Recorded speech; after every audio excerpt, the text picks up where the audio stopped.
Comme si t'avais déjà 2 semaines, comme si t'as point.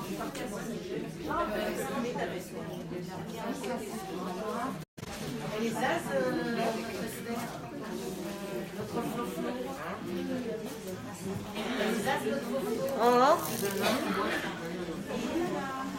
on a un rendez-vous important alors.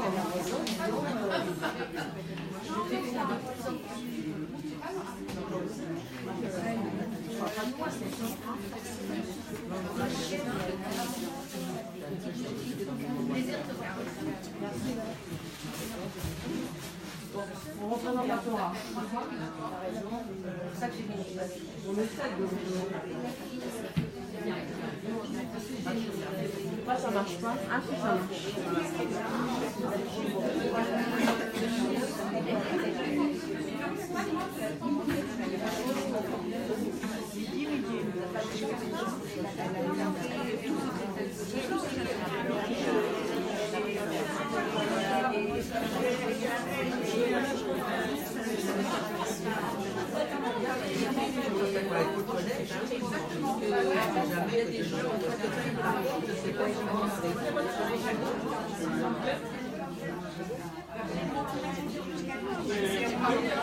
C'est qu'il est pas rajouté, ici, elles sont toutes rajoutées.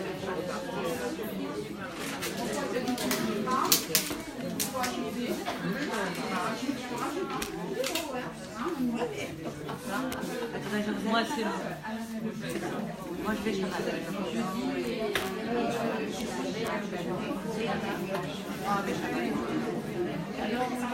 C'est ça, Paracha.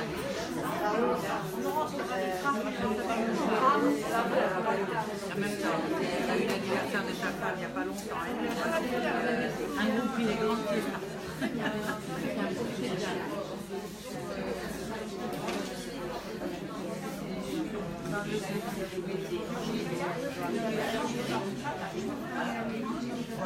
Arrête, je ne dois pas parler. Tu fais le sketch.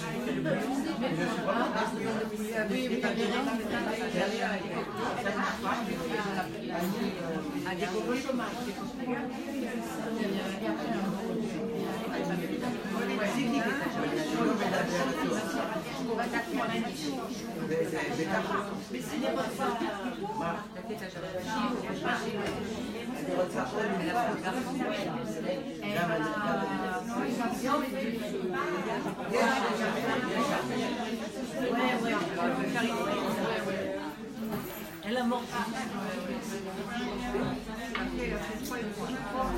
Elle a bien travaillé.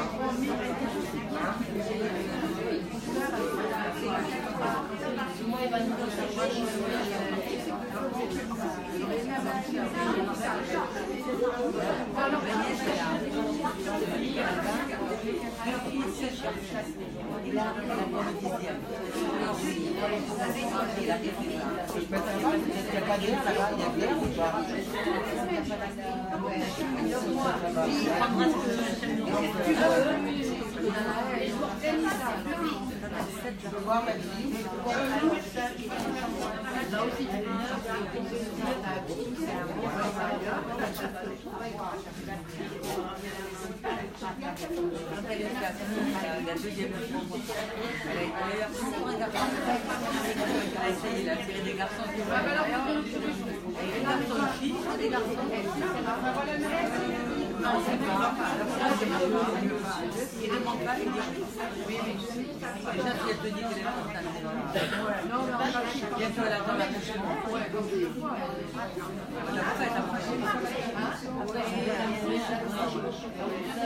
Comme ma soeur l'a dit, elle était déjà en compte d'inquiétude. Et la prochaine fois, elle a couché.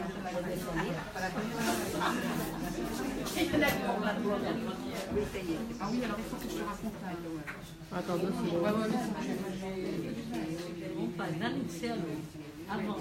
On avait 15 jours de retard.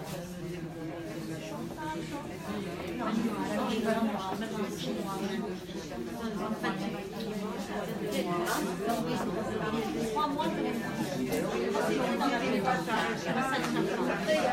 reçu le message du Rav Yankel Abergel. Il dit faut être le voir. T'as le nom? Je l'ai, je l'ai mis dans ma liste. Je vais te dire.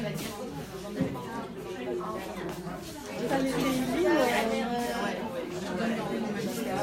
un bouquin de Teilim, attends, pardon. Non, j'ai pas ça. Ishaï Marlouf.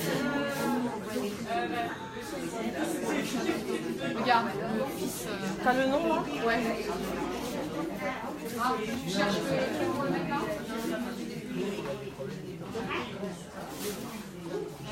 Regardez ce qu'on va faire parce qu'on a reçu pas mal de Tiens, son de premier, noms. regarde, c'est la première ligne. Ishaï Marlouf. Ok, voilà. Ben Raphaël. Ok, super.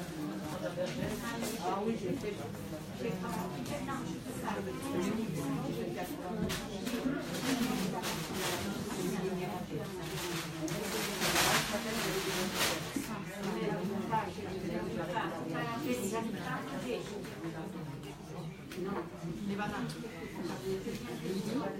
Je crois qu'elle va faire un, elle va lire un et on va dire Amen. C'est ça que tu vas faire? Ouais. Voilà, On va pas perdre de temps, entre guillemets, même si on n'en perd jamais quand on se rencontre. Mais on a reçu pas mal de demandes de personnes de Refoua chez Lema. Donc déjà, je vais lire un Teilim, si vous m'en donnez la permission. Voilà. Je vais lire le 84.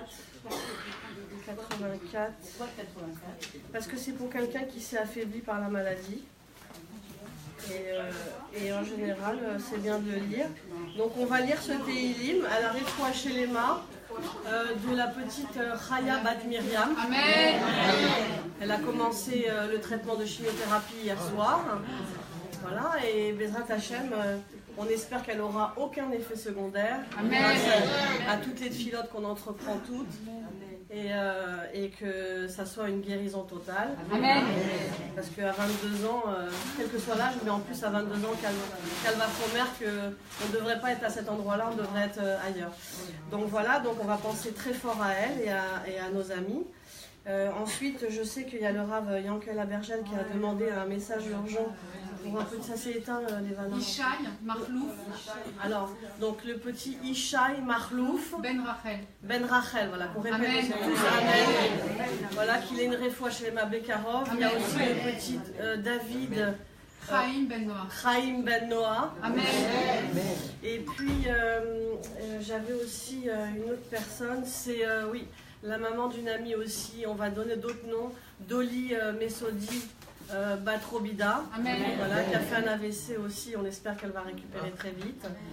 Et puis bien sûr, on va avoir une pensée, les Nishmat, pour Gabriel Ben Zaïza, le mari de Sonia qui est niftar il n'y a pas longtemps. Amen. Et il y a aussi la maman de Daniel Assuli, je ne sais pas son nom, je ne me rappelle plus. Je crois qu'il est sur ta liste. Yvette, Hana. Bon, c'est pas grave, on va penser à Yvette très fort, qui nous a quittés il n'y a pas longtemps. Et puis on a aussi la maman de notre amie Anine. Claudine. Rivka, Batlaïla. Batlaïla. Voilà, répondez à même. Voilà, donc que tous ces malades ne soient pas affaiblis, qu'ils n'aient aucune conséquence et que les Ratachem ils soient sur le chemin de la Yeshua et de la guérison. Amen. L'amnatseach à la gitit livne kohar mizmor ma yedidot mishkenotecha Adonai tsevaot nirsefa vegam kalta navshi lechatzchot Adonai libi besari Yeranena el chai gam tzipor matzah vayit udoror kenla asher shata efrochecha et mitzbechotecha Adonai tsevaot malki velorai ashre yoshevetecha od yalucha sela ashre adam oz lovach mesilot bilvavam ovre ba'emek abacha ma'ayan yishituhu gam berachot yaete more yelchu machail el chail yare el Elohim betzion Adonai Elohim tsevaot shim'at tefilati va'azina Eloi Yaakov sela מגיננו ראה אלוהים והבט פני משיחך כי טוב יום אחד צרצרך מהלב וחרתי יסתופף בבית אלוהים מידור ועלי רשע כי שמש ומגן אדוני אלוהים חן וחוות ייתן אדוני לא ימנע טוב להולכים בתמים אדוני צבאות אשרי אדם בוטה ארבע. Voilà. Amen. On va faire le dernier puis après je pense que le Rav c'est le 84. 84 c'est pour quelqu'un qui s'est affaibli par la maladie. Et comme ça, on espère que... Quelle différence entre le tétrahydrate et le vin? Le vin, c'est pour un bon jugement. Ah, c'est pas pour la maladie? Le vin? Non. C'est aussi pour la maladie parce qu'on dit que malheureusement quand il y a une maladie c'est un décret et que donc on appelle le ciel, si c'est bien ça parce que je sais qu'on a une fervente aussi des Télim, mais le vin en général c'est pour un bon jugement quand on a des décrets qui tombent, que ça soit dans la maladie ou dans d'autres choses, Chasvé Shalom, Chasvé Khalila. Donc c'est bien de faire le vin. Et le 84 c'est vraiment par rapport à la faiblesse de la maladie. Donc c'est bien quand on va voir un malade qu'on puisse lire ce Téhilim. Moi, la vérité, je vous dis franchement, j'avais mon Rav, le Rav Bijaoui à la Vachalom. Nissim Bijaoui, c'était vraiment mon maître quand j'étais toute jeune. Et bon, il est malade, il est tombé malade, il est très jeune. Et je me rappelle on avait fait tous une lecture à l'hôpital du 84. Et il était vraiment, vraiment pas bien quand on avait été le voir à ce jour-là. Je vous assure, Béhémet, vraiment. Il était affaibli. Le lendemain, sa femme, elle me téléphone. Elle me dit, voilà, les médecins, ils n'ont pas compris. Mais il a eu des plaquettes qui sont remontées. Il était super en forme. Et pendant une semaine, ça a duré comme ça qu'on a lu le 84 pour lui. Et il y avait vraiment un vrai résultat physique, quoi. Et la lecture des Téhilim, bon, c'est vrai qu'après, chaque Téhilim, il correspond à quelque chose. Mais en vrai, il correspond aussi à notre cœur. Si on a la volonté de moment et d'instant présent d'utiliser Téhilim pour la raison pour laquelle on les lit, voilà, c'est ça le plus important, c'est la force des Téhilim, Hachem. Donc on va faire le vin, c'est très bien. À moins que le Rav est arrivé? Non. Ah d'accord. Parce que je sais qu'il a eu un petit problème d'embouteillage, il m'a envoyé un message, il s'excuse, mais il va pas tarder là. Donc on va lire le vin si vous me permettez aussi, comme ça on va dire qu'on va bénir toute l'assemblée pour un bon jugement. Ça va, Rav? Voilà, je vous laisserai. On a profité pour lire un Téhilim pour la Refoua Shelema de gens qu'on a entendus autour de nous. Notamment, vous savez, c'est pour sa fille. Après, mais c'est Chaya Bat Miriam, on a demandé. Et je vous laisse vous lire le Téhilim 20. Hein, comme ça, il y aura encore du pouvoir de votre énergie à vous, tranquillement. Vous lirez le Téhilim 20 pour la Refoua Shelema de Chaya Bat Miriam et de tous les malades qu'on a cités parce qu'elle a attaqué la chimiothérapie hier soir. Voilà. Et le 20, comme ça, après, on attaquera le cours. Je vous sers quelque chose à boire, hein? Je lui ai mis un Non, non, ça va. Ah, ça va? Un petit verre d'eau là. Citron. C'est un attaque direct, je t'ai dit. Allez, vas-y, Et si vous voulez mettre le...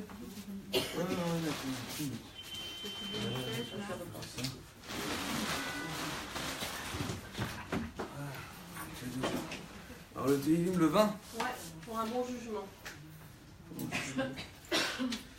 Top. Pour les malades, on fait le même et le même aleph habituellement. Ouais, les lames servent bizarrement les David, Yann Chadon Abiam, Sarah, Hisagefra, Hashem, Eloi, Yaakov, Shlaretz Vechami Kodesh Umitzion, Yisadeka, יזכור כל מנחותיך ועונתך יתשן אצלה, תן לך חלבביך וכל עצתך ימלא, נעננה בשועתך ובשם אלוהינו נדגול, ימלא אדוני כל משאלותיך, עתה ידעתי כי הושיע, אדוני משיחו יענהו משמי קודשו, בגבורות ישע ימינו, אלה ברכב אלה בסוסי, ואנחנו בשם אדוני אלוהינו נזכיר, המה קראו ונפלו, אנחנו קמנו ונתודעת, אדוני הושיע, מלך יעננו ויום קוראנו. Ça correspond à quoi, Rav, s'il vous plaît, le même aleph? À quel chiffre? 41. 41. Ah, Bezrat Hashem. C'est rapporté dans la Kabbalah, dans tous les cédères de Pidyon Nefesh, de Rachat de l'âme. C'est ce verset en particulier qu'il faut lire. Voilà. Donc, si les grands kabbalistes ils l'ont dit, comme le Rachat chez le Harizal, nous on est qui pour dire autrement? Alors, Bezrat Hashem. Avec l'aide de Dieu, ça enregistre là?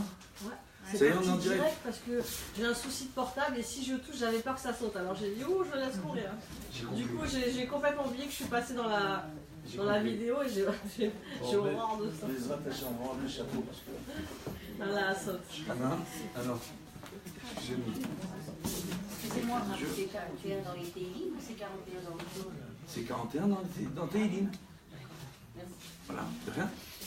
Mais c'est vrai qu'on voit partout en ce moment 41. Moi, je connais pas. En général, 41, c'est pour pas perdre un emploi ou quand on a eu une difficulté, non mais pourquoi 41 en ce moment? C'est vrai qu'on le voit partout par rapport Non, c'est pas en ce moment, hein. C'est le rachat chez l'Arizal, ça a toujours été. Ah, je savais pas, alors j'avais une... Non, mais c'est pas grave. Ouais. Et pourquoi le 41? S'il vous plaît. La guérison. La Alors, guérison. c'est pas exactement, c'est pour que Kadosh Baruch Hu, il annule dans le ciel tous Les mauvais décrets. les mauvais décrets et les anges accusateurs. En général, on rapporte dans la Gemara, excusez-moi parce qu'en même temps on prépare le matériel, vu que c'est la génération tababouk. Donc maintenant, en réalité, Bezrat Hashem, ouais, c'est son truc, hein. On se débrouille avec ces trucs-là. Les gens ils sont en train de me voir là, on dirait qu'ils sont en train de faire ça. Ouais. Pas grave. Bon, ils savent que vous êtes sympathique. Oui, on sait. Ouais. Sauf qu'après, quand ils viennent au Bedini et qu'ils voient que je suis pas très sympathique, ils sont après étonnés. C'est le problème. Ça, c'est notre problème. Alors. Ravi Shine, 2 casquettes. Ouais, alors. C'est. En plus, Florence, elle me connaît parce qu'on est famille. Ça, elle oublie de le dire. Donc, elle me connaît sous un aspect que très peu de gens me connaissent. Et depuis longtemps, Baruch Hashem. Comme on dit chez nous, il y a Hasra. Alors. Traduction. En anglais, ça fait longtemps. Voilà. Ça ne nous rajeunit pas. Alors. Non, c'est pas grave, c'est pas de l'arabe, c'est du judo-arabe. Oui, par contre, je peux vous parler en ladino. En En ladino. Si vous voulez aussi, oui, on peut faire ça. Ah oui, on aimerait Allez, bien. Srat Hashem. Alors, avec l'aide de Dieu, j'en ai pas pour longtemps. Là, ils m'entendent, mais ils ne me voient pas. Donc, on reprend. En réalité, c'est marqué dans la Gemara qu'il n'y a pas d'épreuve sans faute. Pas très cool. Ce qui veut dire qu'en réalité, c'est pas le cours que j'ai préparé, mais vous posez une question, donc on va vous répondre. Et puis, Baruch Hashem, voilà. Voilà. Donc, au collège, à Kisser Rachamim, on appelle le jukebox. On pose une question, je donne la réponse. Donc, le fait est, Baruch Hashem, que. C'est lequel que j'ai fait? Oui, il est militant, parce que c'est le rabbin aujourd'hui. Voilà, ouais, bien. Donc, en réalité, on voit qu'il n'y a pas une seule épreuve sans faute dans ce monde. Donc, après, dans le Ramchal, dans Mesilat Yesharim, il dit que justement, le fait d'avoir des épreuves dans ce monde, c'est ce qui permet à une personne de s'assagir. Oui, je reviens, juste, j'ai pas envie qu'on me voit sur les caméras. Ils veulent te voir, les gens. À la Oui, je sais, mais attendez une minute pour me voir. Alors, une minute. On fait quoi? Ça y est, elle va me griller. Attends, s'il te plaît, il y a Florence. C'est arabe. Ils veulent te Hein? voir quand tu parles, ils aiment. Attends, alors, parce que Bezrat Hashem,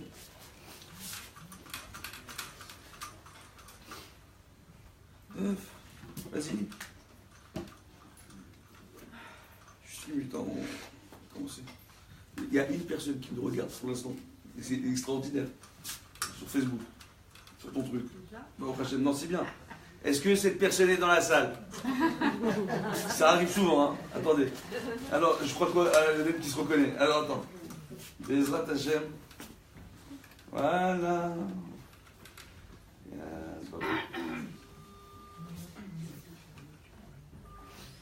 Excusez-nous, hein. La technologie. Alors, attends, ça va filmer la dame là, non? Et ton Rosine, elle pose des questions. Pardon? Il a dit de te filmer à toi. J'ai pas encore entendu ça.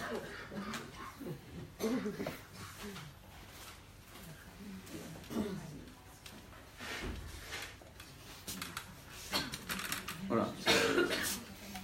On profite pour demander à trop des téléphones portables. Hein? On en profite pour? Profite pour demander à trop des téléphones portables. Ouais, les portables ou les insupportables. Voilà, c'est comme vous avez envie de les appeler. Les Hashem. Voilà, c'est toi droit. Bonjour madame. Bon, alors, Bienvenue. Il y a quelqu'un ici? Allez, venez. Parce que si je pense à la fin. allez-y. Il y a vous madame. Elle vous attendait la place. Donc voilà, donc Boker Tov. Voilà, allez, donc par rapport à la question que vous avez posée, donc en général, pourquoi il est bon de lire le verset 41 des Tehillim pour les personnes malades et dans les Tikkunim, Malpi Kabbalah, donc ce qu'on appelle le rachat de l'âme, le Pidyon Nefesh. On voit que ce soit celui du Rachash ou du Hida ou d'autres, tous rapportent ce Tehillim-là, ce verset-là. Bon, c'est un verset qui est particulier parce qu'il a tendance à provoquer l'annulation des anges accusateurs dans le ciel. il est rapporté dans ce monde, malheureusement, c'est pas très, très sympathique à dire, mais que toutes les épreuves que nous avons, pour la majeure partie d'entre elles, sont dues à nos fautes. Ouais. Ouais, après, il faut arriver à se regarder dans un miroir. Est-ce qu'on faute? Est-ce qu'on faute pas? Est-ce que la shonara c'est moutar ou assour al pi alacha? Et le motzi shemra, oui, hein? Un enfant de 1 an alors qu'il a une grave maladie, elle est où la faute? Oui, ça j'ai compris, c'est le sujet, il fallait pas commencer. Ok. Alors, on va répondre très clairement. J'ai rien fait, moi. Hein. Non, mais on a compris. Attends, on va vous répondre. Donc, si un enfant, maintenant, il est malade, il a 1 an, elle est où sa faute à lui? Alors, il y a différentes réponses possibles. D'accord? Premièrement, on n'est pas prophète. Donc, si un rabbin, un jour, s'amuse à vouloir interpréter les choses pour les gens, il faudra, à mon avis, à mon humble avis, moi, le petit Dayan, je vous dis, méfiez-vous. Vraiment, méfiez-vous. C'est pas possible. Aujourd'hui, il n'y a pas de prophète. On ne peut pas arriver à nous dire pourquoi, comment et où. D'accord? On peut arriver à comprendre, à faire un cheshbon nefesh. Mais il faut faire très très attention. Après, je peux vous raconter une anecdote catastrophique. D'accord? Qui a valu une thérapie chez un psychiatre à toute une famille complète à cause d'un rabbin qu'on ne nommera pas. D'accord? Et qui n'était pas vraiment rabbin, en plus. Donc, et moi, j'aime pas donner ce genre de cours. J'aime pas parler de ces choses-là. D'accord? Mais le problème qu'il y a, c'est que dans notre génération, c'est qu'il y a tellement d'abus, tellement de problèmes. Et puis le problème, il n'est pas chez les rabbins, il est chez vous, essentiellement. Parce que vous êtes tellement crédules et disposés à gober tout et n'importe quoi, que le problème, il est chez le tzibour, il est chez les gens. C'est pas chez les rabbins. C'est-à-dire, s'il n'y avait pas des gens pour gober tout et n'importe quoi, il n'y aurait pas de barbus en train de raconter tout et n'importe quoi aussi. Il faut réfléchir. Aussi simplement que ça. Donc, ou vice-versa. Hein? Ou vice-versa. Ou vice-versa. Bon, ben, l'un dans l'autre, voilà, ça commence à partir du tzibour. S'il y a des gens disposés à croire, d'accord, tout et n'importe quoi, donc il y aura des gens qui pourront nous raconter tout et n'importe quoi. Voilà. Et ça, c'est un vrai problème. Juste pour vous répondre, si un enfant est malade, il y a différentes réponses possibles qui sont données dans la Gemara. Maintenant, nous, qui nous sommes, pour pouvoir interpréter. En général, quand c'est des jeunes enfants, les premiers à devoir se remettre en question, c'est les parents. C'est qu'il peut y avoir un problème chez les parents dans leur façon de se comporter, dans leur façon de parler. D'accord? Si un homme voit. Voilà. Si un homme. Alors, si un homme, il voit tout simplement. Si un homme voit tout simplement son enfant tomber malade, il doit se remettre en question. La faute d'un parent peut se reporter sur son enfant. Ouais. Même des générations. Jusqu'à 10 C'est juste comme ça qu'on se rappelle. Des fois, des armes, Juste, vous comprenez ou pas? Vous comprenez? Est-ce que vous comprenez? Maintenant, de l'autre côté, c'est aussi possible, attendez, je n'ai pas terminé, c'est aussi possible parfois que Akadosh Baruch Hu décide de prendre un korban tamim. Tamim, ça veut dire quoi? C'est de prendre un enfant qui n'a pas de faute, dans une famille où il n'y a aucun reproche à pouvoir faire, d'accord? Des familles de rabbinim parfois, ok? Où il n'y a pas de reproche à pouvoir faire à ces gens-là, ok? Et l'enfant tombe malade et c'est une capara pour la génération. Pourquoi? Parce que comme les parents c'est des balais mouna, par exemple le père c'est un rave, il acceptera l'épreuve avec beaucoup d'amour. Il fera la réparation pour tous ceux qui dès qu'ils ont le moindre petit souci, d'accord, ils se sont cassés l'ongle, il dit qu'est-ce que j'ai fait, oh mon Dieu, pourquoi je me suis cassé l'ongle? Oui. Pour ces gens-là, on a malheureusement parfois, on voit des gens, d'autres personnes qui sont sans faute, ou avec très peu de fautes par rapport à d'autres, et qui sont dans l'épreuve. Et là, la Gemara d'Ambrachot, elle nous répond la chose suivante. Et c'est encore une fois pas le cours que j'ai préparé, mais c'est pas grave. Donc, c'est pas grave, d'accord? La Gemara d'Ambrachot nous dit une chose. Elle dit, si tu vois un juste dans l'épreuve, sache que c'est pour son bien. Si tu vois un mécréant, à qui tout réussit dans ce monde, d'accord? Un menteur, un escroc, quelqu'un de pas bien, et tout lui réussit dans ce monde, d'accord? Il est notoirement connu, c'est-à-dire tout le monde sait que c'est un criminel. On parle d'un homme qui fait partie de la mafia, qui a tué, qui est parti en prison, qui vole, vraiment, d'accord? Et on le voit, il est en belle voiture, dans des belles voitures, il a une belle maison, tout lui réussit. Et on se pose la question, comment ça se fait? On dit, sache que c'est pour son mal. Pourquoi? Parce que celui-là, vu qu'il a besoin de rien sur le plan matériel, il ne va pas se poser la question de peut-être devoir se remettre en question et de devoir dire à bon Dieu, aide-moi. Parce que quand est-ce qu'on voit les gens vraiment arriver à la synagogue, surtout en Israël, en période de guerre? Mais quand tout va bien, et c'est la paix, il n'y a plus personne ou moins de monde à la synagogue et plus de monde à la playa. La plage en espagnol. Oui. Non, parce que, voilà. Pas au Hachem. Ça peut être aussi en latino. Alors maintenant, qu'est-ce qu'on voit par rapport à ça? Ah ouais, il ne faut pas faire de remarques. Après, c'est difficile pour trop. Alors maintenant, Bezrat Hachem, on va voir ensemble le cours que j'ai préparé avec l'aide de Dieu. J'ai répondu à votre question? Voilà. Donc, on ne peut jamais savoir pourquoi une personne est dans l'épreuve. De ce fait, on ne doit jamais se réjouir si on voit quelqu'un avec qui on a eu un différend. Je vous explique. Une personne avec qui vous avez eu un différend dans le passé, c'est une personne qui a mal parlé de vous. Elle a mal parlé de vous. Un jour, elle a fait du moti shemra. Elle n'a vraiment pas été gentille avec vous. Et puis, on apprend un jour que peut-être un de ses enfants est malade, ou un de ses petits-enfants est malade. Ou qu'ils ont des problèmes d'argent. On se dit, ah, tu vois, il y a un bon Dieu. Non, mais il y a des réactions humaines, hein, excusez-moi. Hein, on parle dans la Gemara, on nous parle de ces choses-là. C'est humain. Ça peut être choquant, mais c'est humain. C'est humain. Quand on dit qu'on doit se protéger du regard des autres, de vivre pudiquement, de faire attention, qu'une femme, les 3 premiers mois de grossesse, elle ne doit pas dévoiler sa grossesse, c'est pas pour rien. Parce que sur le plan humain, c'est vilain ce que je vais dire, ce que je vais oser dire. Mais quand on a des femmes qui malheureusement ont du mal à avoir des enfants, elles seront contentes pour leurs copines qu'elles soient enceintes. Mais quelque part dans leur cœur, c'est un peu dur. C'est un peu, et c'est humain. On ne peut pas dire que c'est des mauvaises personnes, c'est humain. C'est humain. Pourquoi elle et pas moi? Bon Dieu, qu'est-ce que je t'ai fait? C'est rien. Elle n'a pas de problème avec sa copine qui soit enceinte maintenant. Mais c'est humain.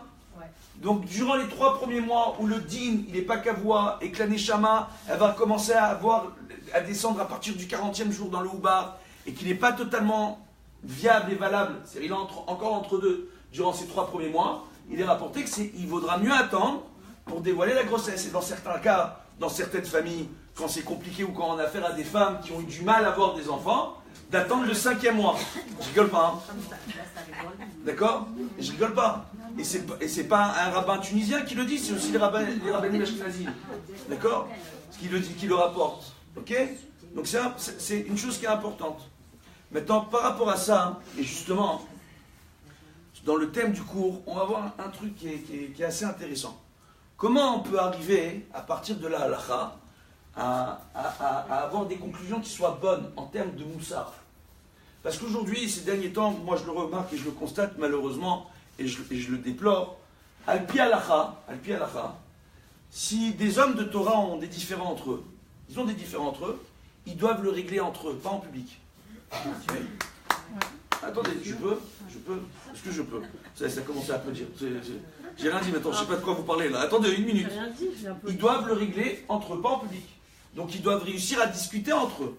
Si on a essayé de discuter, on voit un homme de Torah qui est dans la faute, vraiment il faute.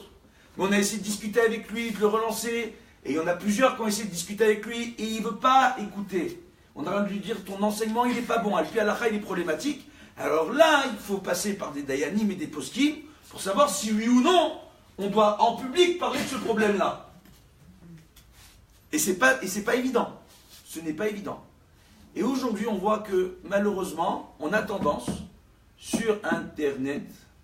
Alors on va expliquer. Internet, inter, hein, d'accord? En latin, inter. C'est rentré.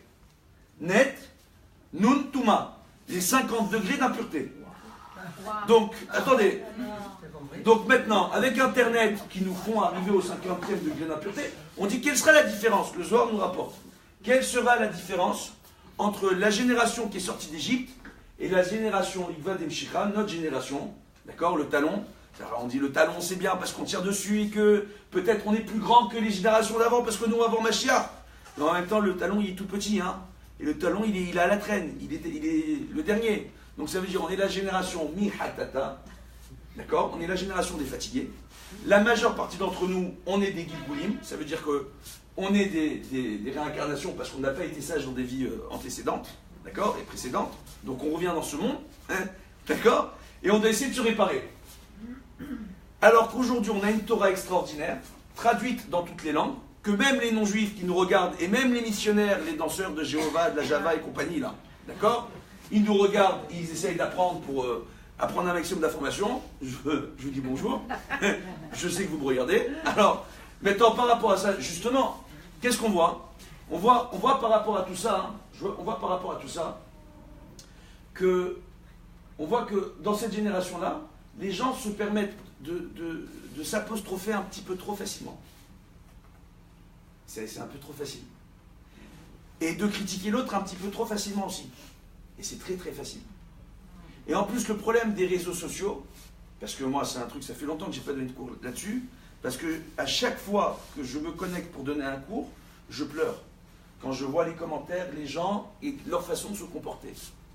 Les gens ne réalisent même pas le nombre d'interdits qu'ils transgressent à chaque fois qu'ils se permettent d'avoir un commentaire négatif vis-à-vis de leur prochain. À chaque fois qu'il va y avoir un clip qui se veut éducatif et on va appeler le copain pour lui dire « Ah tiens, ça te concerne, c'est toi aussi ». On dit « Ne fais pas honte à ton prochain dans le clip ». Et l'autre, il vient, il lui dit « Ah, c'est pour toi ce clip ». Extraordinaire. Extraordinaire. Maintenant, juste... Non, une minute. Je m'acclame une minute, d'accord? Donc maintenant, par rapport à ça, donc on voit qu'il y a un véritable problème. Et au niveau de la halakha dans le prochain Mishpat, on voit qu'il y a une chose qui est fantastique. Notre obligation d'être unis au sein du clan d'Israël. Jusqu'à quel point ça va? Jusqu'à quel point ça va? On voit dans le prochain Mishpat, d'accord? Dans le Siman Lamed Gimel. Alors vous me direz, mais c'est quoi Siman Lamed Gimel dans le prochain Mishpat? D'accord? On voit là-bas que c'est dans les lois des témoins. Ilchot et doute. Par exemple, qui je peux prendre comme témoin à mon mariage? Et qui je ne peux pas prendre comme témoin à mon mariage? Une des choses... Mais non, mais ça c'est bon, je peux, une minute. Voilà, avec l'aide de Dieu. On voit en réalité qu'il y a différents points. Alors, pour prendre quelqu'un en tant que témoin, il vaut mieux que ce soit un shomer Torah Mitzvot, ça c'est clair. Selon certains avis, il vaudra mieux éviter que ce soit une personne qui fume. Selon certains avis. Non, on va en parler de la cigarette, vous allez voir. La cigarette et les rabbins qui fument. On va en parler. Alors maintenant, donc, selon certains avis, il vaudra mieux éviter une personne qui fume. D'accord? Moi, quand j'étais plus jeune, comme tous les idiots, j'ai fumé un peu de cigarette. D'accord? Comme beaucoup d'idiots. Et puis quand j'ai étudié ces points-là, du jour au lendemain, j'ai arrêté la cigarette. Et j'ai plus touché une cigarette de ma vie. D'accord? Donc c'est des points qui sont importants. Et c'est des choses sur lesquelles, qui expliquent pour laquelle chacun d'entre nous a l'obligation chaque jour de devoir étudier la Torah. Parce que chacun d'entre nous, tous les jours, il avance. Le grand comme le petit. Et le grand, il est là pour faire avancer les petits, normalement, d'un point de vue technique. Maintenant, qui est grand réellement? Ça devient compliqué. On a les Gdoléador, Baruch Hashem. On voit en réalité qu'on nous dit, bon, quelqu'un qui doit être Shomer Torah Mitzvot, ça c'est clair. Quelqu'un qui vole, un voleur. Quelqu'un qui vole. On ne peut pas le prendre en tant que témoin. D'accord? Ou qui travaille dans un domaine d'activité où il vole, il ment, il vole. On ne peut pas le prendre en tant que témoin dans un mariage. C'est dur ce que je suis en train de dire. C'est dur. Pourtant c'est une mitzvot, on nous en parle. Et un proche, quelqu'un qui est proche de la famille.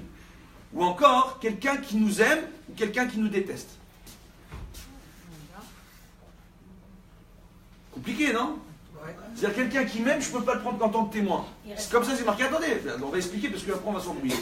Je vous demande d'être sage et de m'écouter jusqu'au bout. Bezrat Hashem. On voit comme ça, avec l'aide de Dieu, c'est qui quelqu'un qui nous aime? Au moment du mariage. Au moment du mariage, quelqu'un qui nous aime, c'est une personne qui nous aide à préparer le mariage, qui va participer à toutes les étapes du mariage avec nous, et qui va vouloir être là tous les soirs avec nous durant la période des Sheva Brachot. Tous les soirs, il va être avec le Khatan et la Kala, durant les Sheva Brachot, pour réjouir le Khatan et la Kala. Donc même si cette personne-là, elle est Shomeret Torah Mitzvot, et qu'elle a un comportement exemplaire, du fait qu'elle soit là avec nous, qu'elle nous aide à préparer le mariage, et qu'elle soit avec nous, etc., cette personne-là, normalement, d'un point de vue technique, ne peut pas être témoin à notre mariage. Une personne qui nous déteste, c'est une personne qui nous fait la tronche pendant 3 jours, qui ne nous parle pas pendant 3 jours. Ce qui veut dire que Dieu bénisse, dans certains mariages, quand très souvent il y a le Yetzerara, le choix de l'orchestre, le choix de la salle, le choix du traiteur, les choix du plat, le choix et la discussion cruciale, la plus importante, combien ça va coûter et qui va payer quoi. Si dans les familles commencent à se faire la tronche plus de 3 jours, on a un problème au moment du mariage. Et là, on commence mal. Et d'avoir une péda sur un khatan et une kala au moment de leur mariage, c'est très très grave, parce qu'on a la misva de réjouir le khatan et la kala. Et dans le Even Heiser, on dit c'est quoi réjouir le khatan et la kala? D'accord? On dit réjouir le khatan et la kala dans Siman Semervav du Even Heiser. Là-bas, dans le Bet Yosef, c'est rapporté dans tous les Mefarshim et dans la halacha que c'est danser au mariage. Attention, hein.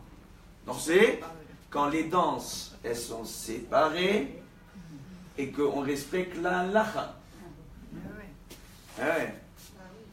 Parce que Sheikha, d'accord, avec Gilbert Montagnier, on aime bien.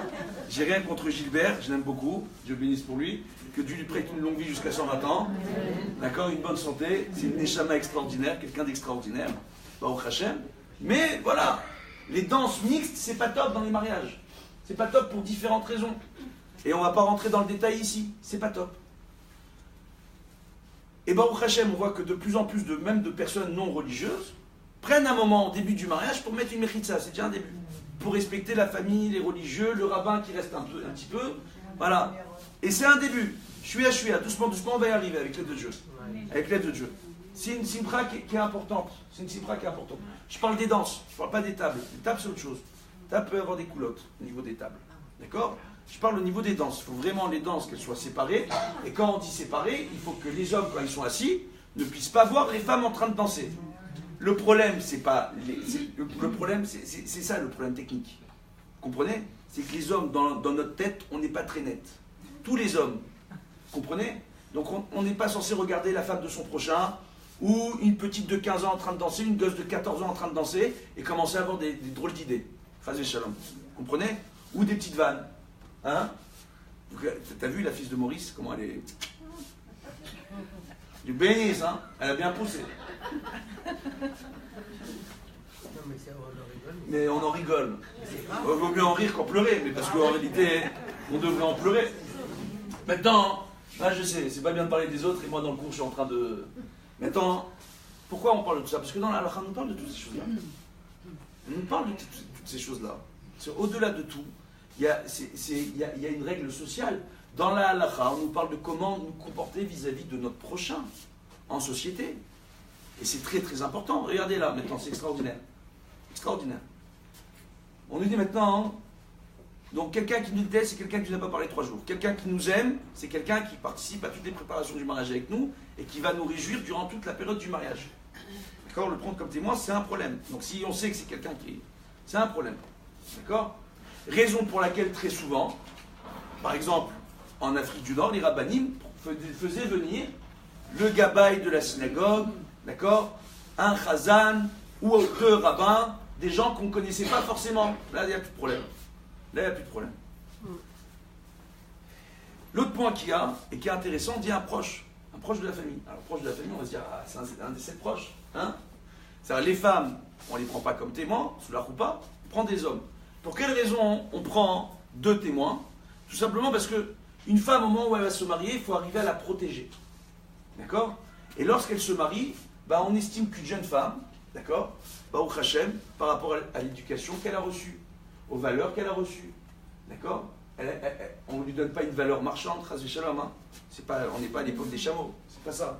Mais en réalité, de venir la protéger en cas de divorce, chas v'shalom, ou en cas, chas v'shalom, si le mari vient à décéder, et que Dieu bénisse, il n'a pas fait de testament, et que Dieu bénisse, les enfants sont dans le besoin, ils aiment beaucoup leur mère, mais ils vont s'empresser de prendre leur mère qui est âgée, de la mettre de côté pour prendre les biens et s'occuper des biens et les gérer, entre guillemets, et déposséder la femme. Donc la ketouba, elle est là en partie pour cela. C'est-à-dire la ketouba, c'est quoi? C'est une valeur que le mari est disposé à donner à son épouse par rapport à différentes choses. D'accord? Quel type d'éducation elle a reçu? Ça, c'est premièrement. D'accord? Après, il y a, quoi qu'il arrive, la dot qu'elle ramène avec elle. Donc la valeur nominale de la dot en somme d'argent, il faut la marquer sur la ketouba. Qu'est-ce qu'elle ramène avec elle? Si elle ramène des meubles, si elle ramène des vêtements, si elle ramène des bijoux de sa famille, des choses qui lui appartiennent. Et mis à part ça, il y a ce qui s'appelle les nirse milog. Donc tout ce qui lui appartenait, elle est venue avec ça, c'est à elle, avant le mariage. La valeur de tous ces biens-là, elle doit les récupérer. Si une femme se marie et qu'elle a un appartement, Elle a un appartement qui lui appartient. Avant le mariage, on lui a acheté un appartement Al-Pi Halacha. Le jour où elle divorce, normalement, elle est censée récupérer son appartement. Al-Pi Halacha. Maintenant, la loi civile en Israël, c'est pas du tout la même chose. À partir du moment où j'habite plus de 6 mois, donc à partir du 7e mois, où j'habite en concubinage avec quelqu'un, je ne suis pas marié, c'est la loi civile. Ça donne le droit à cette personne de réclamer un droit sur l'appartement qui n'est pas inscrit à son nom. C'est comme ça dans les tribunaux civils. Non, j'explique. D'accord? Donc après, quand on passe par le Beddin Rabbani, on fait attention à ces choses-là. On fait attention. Maintenant, quoi qu'il arrive, c'est compliqué, parce que l'État d'Israël fait passer en priorité la loi civile. Donc il faut arriver à jongler quand on est Dayan, pour arriver à ce que les choses soient faites justement au niveau de la halakha. Vous comprenez? Donc ça, c'est quelques petits points. Autre point, s'ils ont habité 10 ans ensemble, dans l'appartement, alors c'est clair qu'il a le droit de réclamer une part d'appartement selon la loi civile. Selon la loi civile. Al-Pi Halacha, c'est pas comme ça. Al-Pi Halacha, ça fonctionne comment? Al-Pi Halacha, la femme, elle avait le bien qui lui appartenait avant le mariage. La maison, elle est elle. Donc, durant le mariage, si elle loue la maison, le loyer, le mari, il a le droit à une partie du loyer. Parce qu'ils sont mariés ensemble, c'est pour leur vie commune. Ça veut dire quoi, il a le droit à une partie du loyer? Il a le droit de demander à son épouse une partie du loyer qu'elle reçoit sur son appartement pour participer aux frais de la maison dans laquelle ils habitent. Il a le droit de faire ça. D'accord? Donc il a un droit sur ce qu'on appelle les pérotes du bien. Mais le keren lui-même, le bien lui-même, le jour où il divorce, la femme elle récupère son bien. Elle n'a pas besoin de donner une partie au mari, Al-Pi Halacha. Vous comprenez? Donc pour protéger la femme avec tous ces points-là, il y a la ketouba. Et dans la ketouba, on rentre ces sommes-là. D'accord? Donc on rentre ce qu'on appelle la ketouba, la tosefet ketouba, une valeur qu'on veut ajouter par rapport soit à l'année dounia de la femme, sa dot, soit par rapport au fait que le mari dise bon, moi j'estime que ma femme, je suis amoureux d'elle, elle vaut beaucoup plus que ce qu'on a us et coutume de donner dans le pays dans lequel on vit ou dans l'endroit où on est. Vous comprenez? Al-Pi Halacha, il y a une discussion entre les poskim. Il y a le Rav Zvi Pessar Frank qui pense que la base même de la ketouba, la valeur la plus petite de la ketouba qui existe à la base, sans la tosefet ketouba, d'accord, et sans l'année dounia, en réalité c'est quoi? C'est ce qu'on appelle, il pense que c'est 55 000 shekels. Le Rav Zvi Pessar Frank, attention, hein, il n'est pas tunisien, c'est un ashkenaz, ok? Maintenant, lui il pense ça, ok?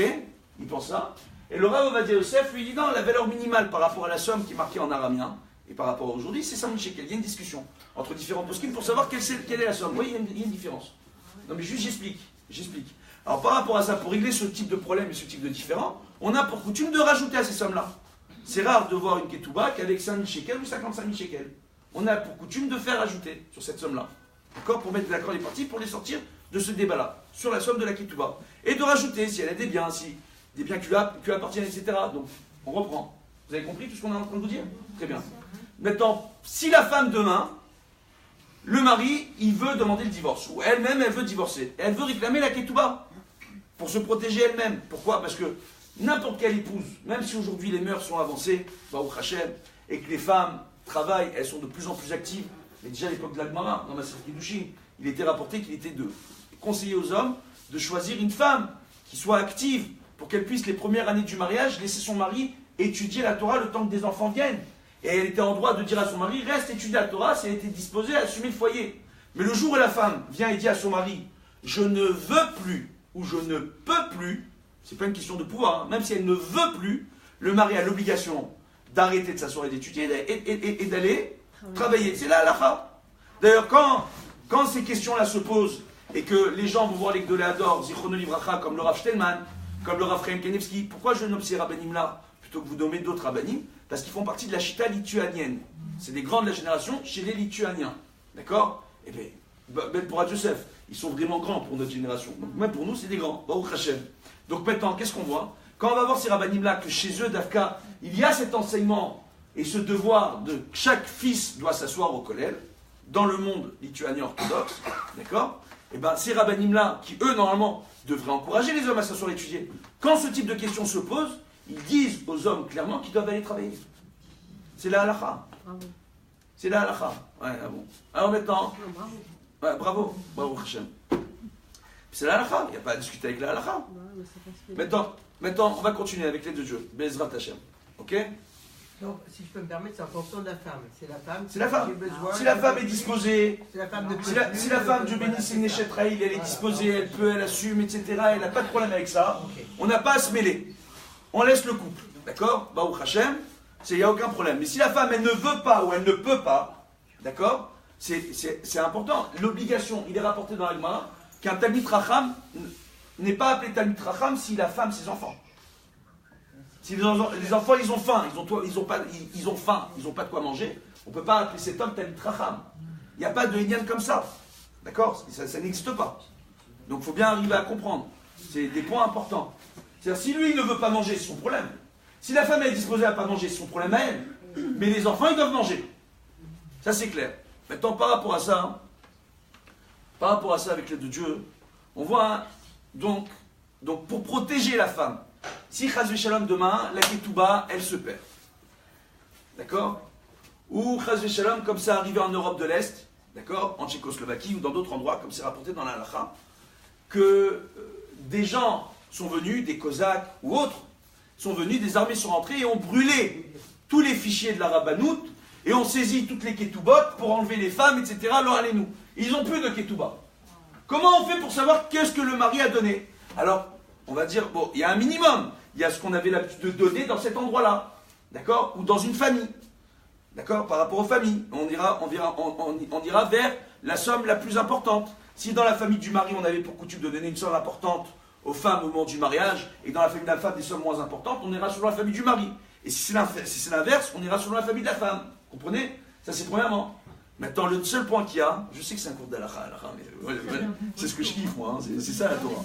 Alors maintenant, c'est ça la vraie Torah. Alors maintenant, Baruch Hashem. Maintenant, qu'est-ce qu'on voit? On voit par rapport à ça, justement, une chose qui est extraordinaire. Si maintenant tout est perdu, comment je fais moi maintenant pour savoir combien il a promis? C'était quoi plus ou moins la somme? J'ai 2 témoins. Oh. Et si le mari... Non, attendez. Et si le mari vient... Attendez. Et si le mari vient et dit, ah mais moi on m'a pas expliqué, ah moi on m'a pas dit, moi j'ai pas compris, je comprends pas l'aramien, j'ai signé, le rabbin il m'a pas expliqué, etc. Le fait de connaître le nom, même quand c'est des personnes qui sont défuntes, le nom du rav qui a marié les gens et le nom des témoins, ça joue. Parce que ce qui reste dans ce monde après qu'on soit parti, ce qui est la chose la plus importante à mes yeux, c'est le nom qui reste derrière nous. Combien de bien on a fait dans ce monde. Ouais. Maintenant, par rapport à ça, donc c'est pour ça que c'est important qu'il y ait ces 2 témoins-là. Maintenant, regardez. Par rapport à ça, on va reprendre. Vous avez compris tout ce qu'on a dit? Maintenant, pourquoi les 2 témoins, ça ne peut pas être des proches? On pourrait dire, ah non, des proches, si c'est des proches qui nous aiment, ils pourraient... Peut-être. Mais non, c'est pas que ça. C'est pas que ça. Peut-être qu'ils sont proches, etc. Mais on nous rapporte ici une chose extraordinaire. On prend le cas d'un homme qui épouse une femme. D'accord? Et lorsqu'il a épousé, cette femme était déjà divorcée avec des enfants. Elle a des fils du premier mariage. Est-ce que ces enfants-là peuvent témoigner pour leur beau-père? Est-ce qu'ils sont appelés proches ou pas? Est-ce qu'ils sont appelés faisant partie de la même famille? Ils sont appelés ses fils. Ils sont appelés ses fils.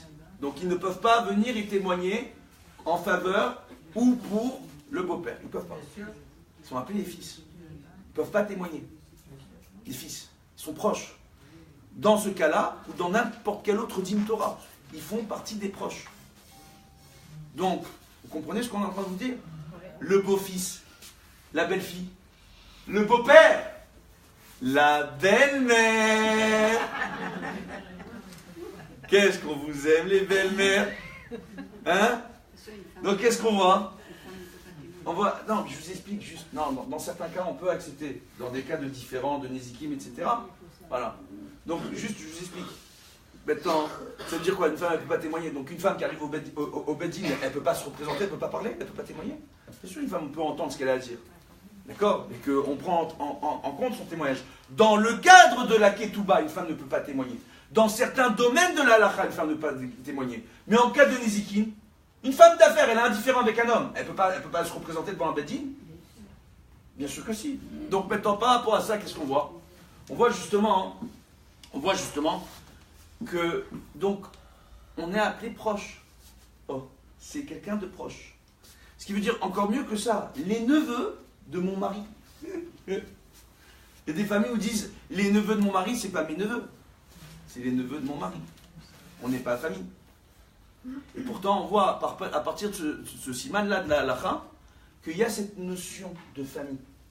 Maintenant, on rapportera, le Ham Israël, on n'est qu'un seul peuple. Alors, comme ça, on peut, si on est tunisien, on est tous famille, chez les Tunisiens. Je vous explique, on est tous cousins, mais parce que Tata Ginette, d'accord, Tata Ginette, d'accord, c'est la cousine de tonton Maurice, d'accord, qui connaissait bien Meisha, ok, le cousin de Loulou, ok, la cousine de Loulou, et un jour, la cousine de Loulou, elle a rencontré la femme du voisin, qui était la cousine de ma concierge, et ma concierge, c'est une amie. Et un beau jour, on a découvert que c'est aussi la nièce de tonton Khmoudou. Et alors, on est famille.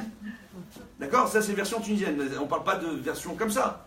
On parle en réalité au niveau du rapport familial. Et en réalité, ce siman dans la halakha, qui ne parle que de témoignages, il vient de témoigner d'autre chose, quelque chose d'extraordinaire.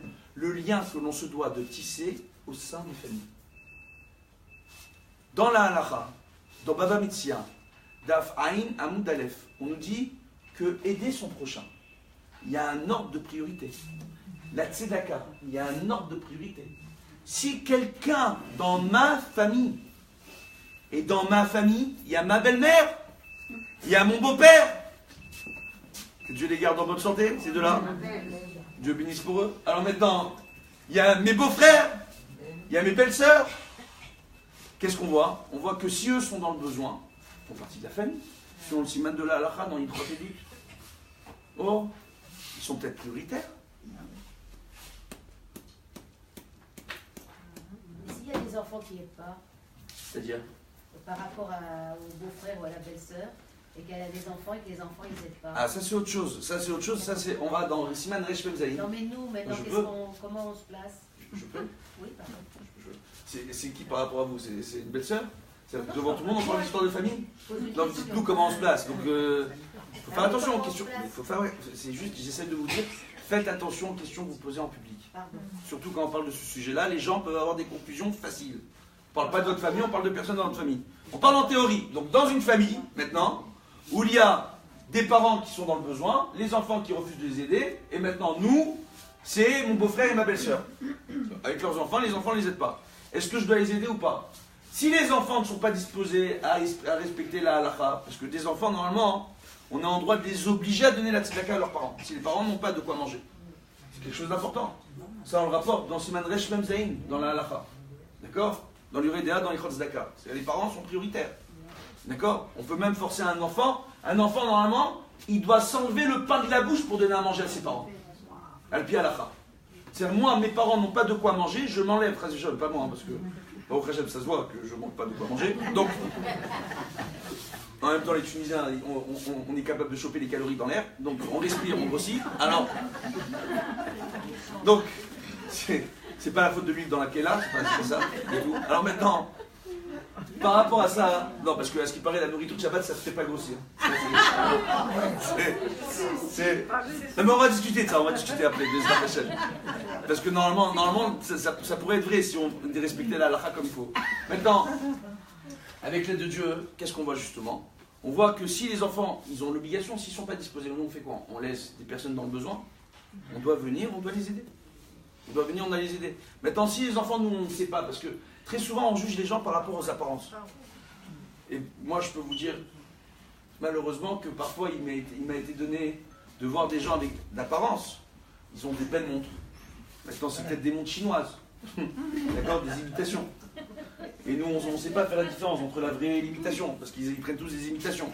D'accord? Donc, ils ont des belles montres, ou ils ont une belle voiture, ou ils habitent dans un bel appartement. Mais le bel appartement, ils le payent à un loyer excessif. Ils ont fait les fous. Parce que c'est des gens qui ne savent pas gérer. La belle voiture, ils sont partis faire un crédit à la banque. D'accord? Et qu'à partir du moment où on est coincé avec un crédit à la banque, avec un véhicule ou un contrat de location, même je me suis engagé, même je ne peux pas payer, c'est rare de voir la société qui nous a vendu la voiture qui va dire ah, tu ne peux pas payer, bah, rends-nous la voiture. Ou de voir la banque, tu dis ah, tu ne peux pas payer, bah, on te débarrasse de ton crédit. Il est coincé avec son crédit. Les gens se coincent dans leur crédit, il y a des gens qui sont de mauvais gestionnaires. Alors nous, d'apparence, on croit qu'ils ont, mais en réalité, ce sont de mauvais gestionnaires. Il ne faut pas juger. Donc il ne faut pas juger un petit peu trop facilement, parce qu'aujourd'hui on est dans une génération où il est très très facile de s'endetter. Très très facile. D'accord? Il y a des sociétés dans le monde entier qui nous proposent des crédits à taux d'intérêt, et puis à la c'est un problème, mais bon, à des taux d'intérêt petits, etc., etc., etc., etc. Et les gens s'amusent à prendre des crédits là, et là, et là, et là, et pendant 3, 4, 5 ans, 10 ans, ils vont se débrouiller, et puis un beau jour, ça leur tombe dessus. Parce qu'un beau jour, ils ne vont pas arriver à assumer tout ça. Donc, il ne faut pas voir si les enfants ont ou n'ont pas, parce que des fois, d'apparence, ils ont, alors qu'en réalité, ils ont moins que nous, parce qu'ils sont hyper endettés. Oui.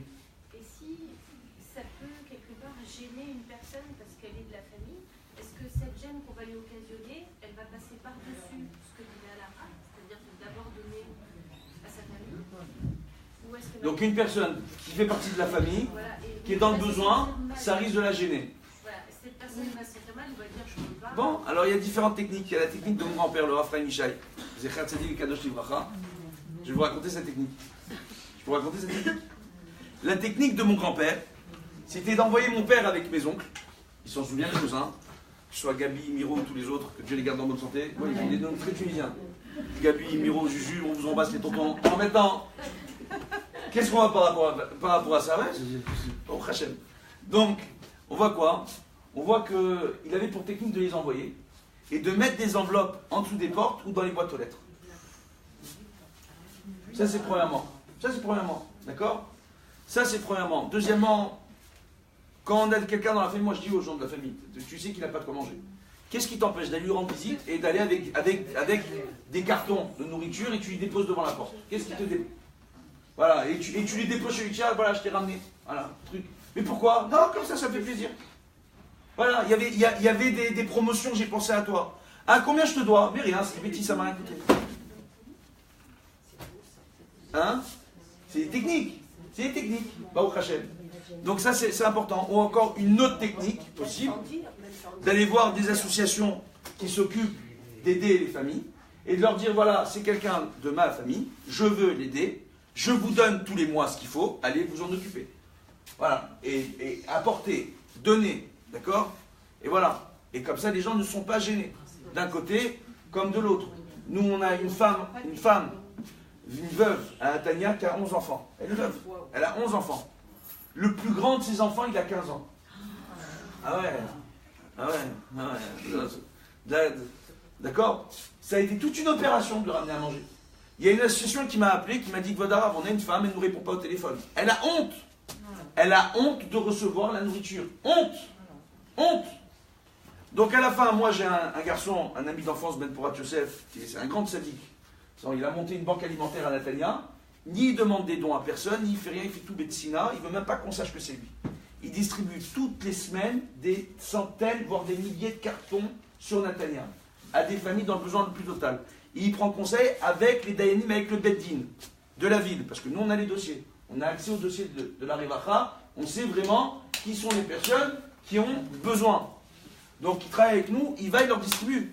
Il m'a dit que votre arabe, je l'appelle, elle ne répond pas. On lui dépose la nourriture, elle ne la prend pas. On fait quoi? Je dis, tu sais quoi, on va faire l'autre technique. On va faire la technique du rabbin. C'est quoi la technique du rabbin? Vous me ramenez la nourriture, d'accord, dans ma voiture, et vous allez venir avec moi, et c'est moi qui vais frapper à la porte. Moi, elle va m'ouvrir. Elle m'a ouvert, et je lui ai expliqué, et je lui ai fait la morale, je lui ai expliqué pourquoi elle a besoin de recevoir la tzedaka. Il est marqué dans la halacha, il est marqué dans la Gemara, qu'une personne qui est dans le besoin, et qui refuse de recevoir la tzedaka, elle est appelée un assassin, Rotzeach. Parce qu'il est en train de se tuer lui et de tuer sa famille. D'accord? C'est quelque chose de très grave. Rotzeach. De la même façon, quelqu'un qui peut donner la tzedaka et qui refuse de la donner, parce que bon, on la connaît, Tata Ginette, hein, elle pleure beaucoup. Ah, il m'a saoulé, mon frère, tout le temps à se plaindre. Hein, on en a marre. Tout le temps, il dit qu'il n'a pas. Il peut donner la tzedaka. C'est pire que ça. Il va donner la tzedaka à d'autres associations. Il va donner la tzedaka dans les... Aujourd'hui, ils font tous des soirées de gala. C'est extraordinaire. Moi, on me pose la question, depuis des années, on a une association, on s'occupe de 14 orphelinats. On me dit, pourquoi vous ne faites pas la soirée de gala? Je ne peux pas, j'ai pas besoin. C'est quoi, pour se montrer? Choufouni Anna? D'accord? Donc, ça c'est premièrement. Et puis deuxièmement, c'est de l'argent une soirée de gala. Je préfère utiliser cet argent-là pour donner réellement aux enfants qui ont besoin. C'est aussi de l'argent. Donc même ça va rentrer de l'argent. Combien ça va rentrer, combien ça va sortir. D'accord? En plus après, si c'est pour donner à Tzedaka et se retrouver dans des soirées mixtes avec des chanteurs et des chanteuses et tous danser ensemble, je ne sais pas combien Kadosh Baruch Hu il aime ça. La Tzedaka il est fier, de donner, distribuer aux autres il est fier, mais après ce type de soirée-là, je ne sais pas combien il aime ça Kadosh Baruch Hu. Donc maintenant par rapport à ça, je sais, je ne peux pas mettre de... Avec l'aide de Dieu. C'est la génération qui veut ça. Par rapport à ça, justement, on voit quoi? On voit que il est important de créer cet équilibre social, cet équilibre au niveau des familles, Baruch Hashem, et de ne pas endurcir son cœur. Alors, on voit, justement, dans les parachutes qu'on a étudiés, etc., on voit le Hénian que Paro, à Kadosh Baruch Hu, il est venu, lui a endurci son cœur, à lui et à tous les Égyptiens. Une question qui vient, qui se pose, qui est légitime. Pourquoi Dieu, il vient et il endurcit le cœur de Pharaon, il lui endurcit son cœur et il lui enlève toute chance de pouvoir faire teshuva. Il est en train de lui envoyer des épreuves. Nakadam, Sfarda, Kini, Marov, Dever, il est en train de massacrer l'Égypte. Il empêche les Égyptiens de pouvoir faire teshuva avec Pharaon, mais pour quelle raison? Alors il a rapporté, justement dans le Zohar et dans les Mefarshim, Baruch Hashem, que Kadosh Baruch Hu, au moment où il va se dévoiler à Avram Avinu et qu'ils vont faire le Brit Ben Abetarim, d'accord? Donc ils vont sceller une alliance, Avram et Dieu. Avram va demander à Dieu un signe pour les générations à venir. Dieu il va lui répondre à ce moment-là, sache que ta descendance sera réduite en esclavage, d'accord, durant 400 ans sur une terre étrangère. Mais il ne dit pas quelle terre. Et en réalité, il était prévu que la terre qui allait servir de terre d'asile au Bnei Israël bénéficierait d'une très grande bracha, ce qui a été le cas de l'Égypte. Yosef, il est arrivé, les interprétations des rêves, 7 ans d'opulence, 7 ans de famine. L'Égypte, pendant les 7 années d'opulence, ils ont mis des réserves de côté, et grâce à cela, c'est principalement Pharaon qui va venir les enrichir. Et il nous fait quoi, Pharaon, au début du Sefer Shemot? Il nous fait quoi, Pharaon? Et pas Shemot, hein, c'est Shemot, c'est pas Shemot. Shemot, c'est très différent, Shemot et Shemot. C'est pas du tout la même chose. C'est le nom du livre. C'est Shemot, c'est pas Shemot. D'accord? Par ailleurs, beaucoup de gens disent Shemot. C'est les Français qui ont ce problème-là. On dit Shemot. Maintenant, par rapport à ça, qu'est-ce qu'on voit? On voit en réalité que la chose qui est importante, c'est qu'on voit Pharaon, il est venu, il s'est enrichi, lui principalement. Au début de Shemot, on dit quoi? On dit soit c'est un nouveau roi, soit c'est un roi qui a fait comme si il ne connaissait pas Pharaon. Comme si il n'a pas connu Yosef, excusez-moi. Le Pharaon, c'est le même apparemment selon Rashi, il rapporte 2 avis. Selon le deuxième avis, c'est le même Pharaon qui fait celui qui a oublié qui était Yosef et le bien qu'il a fait Yosef. Et dans l'Agmara, on nous rapporte en réalité, justement, là-bas, il est rapporté que Davka, c'était le même Pharaon. Et que Davka, il a fait preuve de Kfiyut Tova. Il s'est montré ingrat. Il n'a pas voulu reconnaître le bien que lui a fait Yosef, d'accord, et les Bnei Israël en arrivant en Égypte. Et à cause de cela, Dieu il est venu, il va lui endurcir le cœur à lui et à tous les Égyptiens. Parce qu'ils ont été Kfouy Tova. De là, on apprend que le Kfouy Tova, celui qui est ingrat, c'est plus grave qu'un voleur. C'est plus grave que voler. Quelqu'un est venu, il m'a fait du bien dans ma vie. Et moi, je vais venir, je vais le critiquer.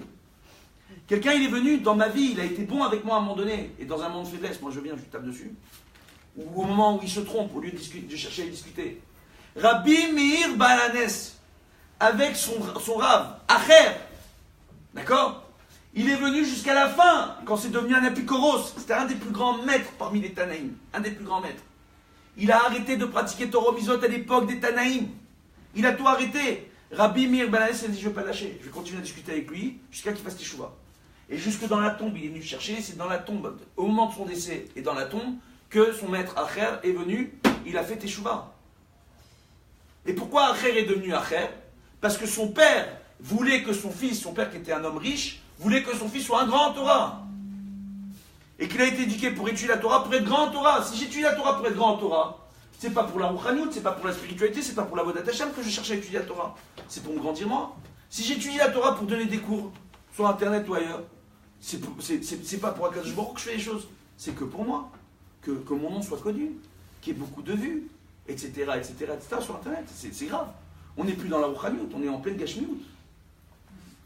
Le Rav Nachman de Breslev rapporte dans l'Ikouté Moharan qu'une personne qui étudie la Torah pour son kavod, son étude ne vaut rien. Et c'est rapporté dans la Gemara. Elle ne vaut rien. Et à l'époque des Kadmonim, à cette époque-là, quand les hommes savaient quel jour ils devaient décéder, à quelle période ils devaient décéder, s'ils décédaient durant leur étude, un homme, il est sur son livre en train d'étudier, boum, sa tête elle tombe, pendant qu'il étudie. Sache, il est rapporté par la Gemara, sache, tout simplement, que parce qu'il étudiait les Shem Kavod.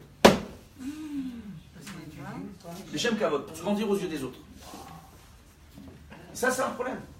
Ça, c'est un problème. Comment on se grandit aux yeux des autres? C'est quand on vient, on dit, ça c'est interdit ou ça c'est autorisé. Je cherche à me grandir aux yeux des autres. Quand il y a des hétérim, quand je viens, et par exemple, il y a certains produits, c'est marqué cachère dessus. Il y a la rabbanout qui a marqué cachère dessus. Et il y a des gens qui viennent et disent, c'est pas cachère. Il y a des fruits, on les distribue dans les magasins avec les théoudot. Des gens, ils viennent et disent, c'est pas cachère, il y a un problème. Il n'y a pas un problème, il y a une discussion au niveau de la halacha. Il y a ceux qui autorisent, il y a ceux qui interdisent. Il y a certains fruits comme la figue, par exemple, qui posent énormément de problèmes. Énormément de problèmes, je termine. Qui posent énormément de problèmes. Moi, personnellement, ça fait longtemps que je ne mange plus les figues, d'accord? Ou que j'évite. Ou quand je prends les figues, non, parce qu'il faut vraiment vérifier. Il faut vraiment vérifier. Attendez, juste, je termine. Mais on voit en réalité que les figues, c'est vendu dans les magasins avec les hachérim. Alors alors et c'est un des 7 fruits d'Israël, alors on peut le manger, on ne peut pas le manger. Au niveau de la halacha, il y a des discussions. Dans le Yoredea, il y a des façons d'autoriser la consommation de la figue. Maintenant, il faut savoir l'utiliser et vérifier. Maintenant, quand on décide de ne pas manger la figue, on ne peut pas venir et dire aux gens, c'est interdit de manger la figue c'est pas cachère. On ne peut pas dire une chose pareille. Il y a des façons de vérifier la figue c'est un fruit qui est problématique. Il y a des façons de présenter les choses. Quand moi je viens et que je m'affirme que j'ai raison et que tout le reste a tort, entre guillemets, ou que je sous-entends que tous ceux qui disent que c'est autorisé, il y a un problème, d'accord? Où on est? Il n'y a plus le kavod des différents avis dans la halacha. Il faut faire très attention à ce qu'on est en train de dire. Bezrat Hashem. Et on peut faire... Et on donne une mauvaise image, et à la Torah, et à la halacha, et au poskim. Et ça, il faut faire très attention. Bezrat Hashem. Attendez, et ça, c'est un des problèmes d'Internet depuis plus de 30 ans maintenant. Alors maintenant, ces gens qui viennent, qui donnent des cours, et qui se permettent, etc., et que on ne présente pas. On veut faire les choses qu'on les fasse bien, qu'on explique tous les avis, qu'on explique les choses comme il faut. C'est une chose qui est importante. C'est un gros problème pour les gens comme nous, parce que nous on veut pratiquer bien, d'accord? Oui. Mais quand on entend, les raves sans citer de nom, hein, d'accord? Quand on entend un rave qui nous dit ça, et qu'on estime ce rave, et qu'on a été avec lui depuis le début, oui, on est un peu perdu. On vous entend. Bon, alors on explique. Si c'est quoi un insecte? C'est quoi un insecte qui pose problème? C'est un insecte qui fait 1 millimètre, qui est visible à l'œil, qu'à 25 cm, je peux voir l'insecte. D'accord? À l'œil nu. Ça, c'est le problème. Maintenant, il y a des fruits comme la figue, je reprends. D'accord? Je ne critique pas. Si des rabbinim parlent et disent qu'il ne faut pas consommer de figues, ils ont raison. C'est pas qu'ils ont tort, ils ont des raisons. D'accord? Alors on va reprendre le coup de la figue. On va expliquer comme il faut. Un insecte, s'il fait 1 millimètre et qu'il est visible. Maintenant, il y a des fruits comme la figue, où ces insectes, normalement, si je le sors du fruit, je peux le voir. Mais dans le fruit, pour l'identifier, au milieu de tous les petits grains qu'il y a dedans, c'est compliqué. Parce qu'ils ressemblent aux grains. Parce que les grains, ils sont blancs. Il y en a qui sont un peu noirs, qui ont des taches noires. Et on ne sait pas si c'est un insecte, pas un insecte. On ne sait plus où est-ce qu'on est. D'accord? Alors on va prendre Beshnat Tashsaz, le Rav Yossi Schlezenberger, ok, qui est un grand mashgiach kashrut. Quand mon frère a voulu se marier à Yerushalayim, je viens du mariage de mon frère Reuven, c'est le mashgiach que j'ai fait venir. C'est un des plus grands mashgiachs de la génération, en termes de kashrut. Lui, il voyage dans le monde entier, il s'occupe, etc. Il a rapporté, il y a plus de 10 ans de ça, d'accord? Il a rapporté tout simplement qu'il y avait un véritable problème sur les figues, d'accord? Surtout celles qui venaient de Chutz Laaretz. C'est quoi le problème? C'est que quand ils nous font grandir les figues, il faut grandir à l'air libre. En Israël, quand on fait grandir les figues, on met par-dessus des réchétotes, d'accord? On met des filets. Donc parfois on passe devant des champs, on ne comprend pas, il y a des filets sur les champs de bananes, il y a des filets, on se dit, ah peut-être c'est pour éviter que les fruits brûlent, en partie oui, mais aussi c'est pour y protéger des insectes, d'accord? Parce que là-bas il y a les dattes, il y a les figues aussi, avec les bananas, d'accord, dans les champs.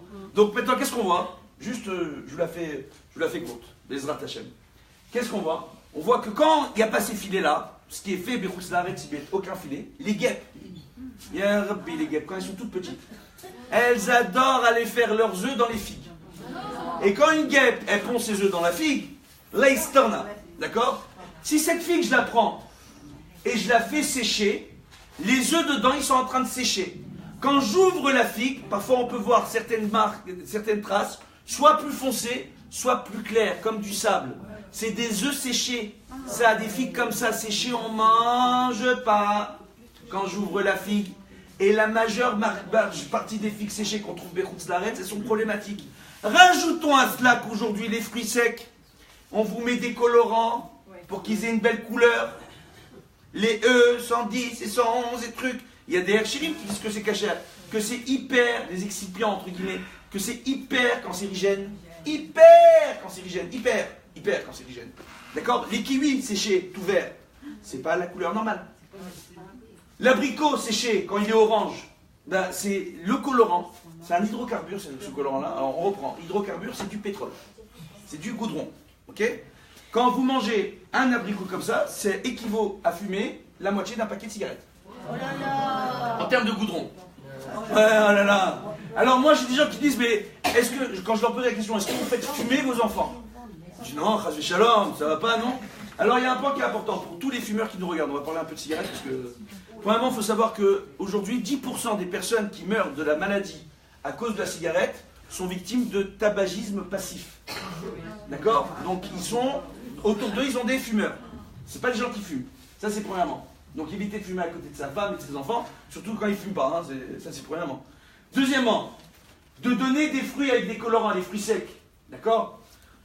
Entre guillemets, c'est un problème parce que la majeure partie des colorants utilisés pour les fruits secs, ce sont des hydrocarbures. Des hydrocarbures. Parmi ces hydrocarbures, il y a des produits qui sont utilisés au Canada ou en France ou en Europe pour, lorsqu'il y a de grandes neiges, faire fondre les neiges. On prend les mêmes hydrocarbures, on les met sur la neige, ça fait fondre la neige. Qu'est-ce que ça fait dans votre système digestif? Ça explose l'estomac. Donc, après c'est pas une question de cache-route, c'est une question de bon sens. L'histoire des fruits secs. Attendez, je continue. L'histoire de la figue. Donc la figue, la guêpe, elle vient, elle fait ses œufs dedans. Quand elles sont petites les guêpes, parfois elles arrivent à même rentrer dedans pour vivre dans la figue. Se reproduire dans la figue. Faire son nid dans la figue. Et c'est un problème dont on parle dans la halakha, dans le Yoridea, dans le Shulchan Aruch. On dit ici la bête, au moment où elle est rentrée, elle a perdu une partie de ses ailes, une partie d'elle-même. Elle est paniquérette. Si la bête maintenant, elle a séché, j'arrive pas à la reconnaître, elle est paniquérette. Est-ce que je pourrais la consommer? Alpi halakha, certains poskim disent que oui. Et d'autres poskim disent que non. Il y a un débat. La Torah nous dit quoi? Que la figue fait partie de cette huile d'Israël. Qu'est-ce qu'on nous dit? Si moi, la secte, je le vois avec mes yeux, et que je vérifie que je suis capable de l'identifier dedans, d'accord? Je n'ai pas le droit de manger la figue. Mais si moi, je ne sais pas vérifier une figue, et je ne sais pas quoi chercher dans ma figue, je ne sais pas à quoi il ressemble, et qu'il y a plein de points partout, on te dit ne mange pas la figue. Donc les rabbinim qui viennent vous disent évitez la figue, il y a un problème dedans, c'est parce que la majeure partie des gens ne sont pas capables de vérifier les figues. Maintenant, moi, ce que je conseille aux gens, c'est d'acheter des livres comme le livre du Rav Vaillé, le Rav Vaya, qui est un spécialiste en cache-route extraordinaire et qui a fait une chose fantastique. Il y a à peu près de ça une quinzaine d'années, près de 20 ans maintenant, d'accord, près de 20 ans. Il a fait une chose fantastique, il a fait des livres en plusieurs volumes, où il prend les photos, il montre la tête des insectes, qu'est-ce qu'il faut chercher, comment il faut chercher, comment vérifier, comment nettoyer. Attendez, c'est pratique, mais bon, c'est ce qu'on cherche. Au moins, on sait ce que l'on cherche.